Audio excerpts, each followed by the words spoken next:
వైసీపీకి షాకుల మీద షాకులు తగులుతున్నాయి. ఒకరి తర్వాత ఒకరు జగన్ కు బాయ్ బాయ్ చెప్పేస్తున్నారు.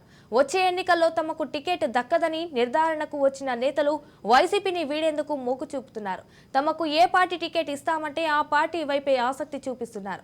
తెలుగుదేశం, జనసేన, కాంగ్రెస్ పార్టీల నేతలకు టచ్ లోకి వెళ్తున్నారు. ముఖ్యంగా కృష్ణా జిల్లాలో అధికార పార్టీకి ఊహించని ఎదురు దెబ్బలు తగులుతున్నాయి. ఒకరి తర్వాత ఒకరు జగన్ కు రొల్లకిస్తున్నారు.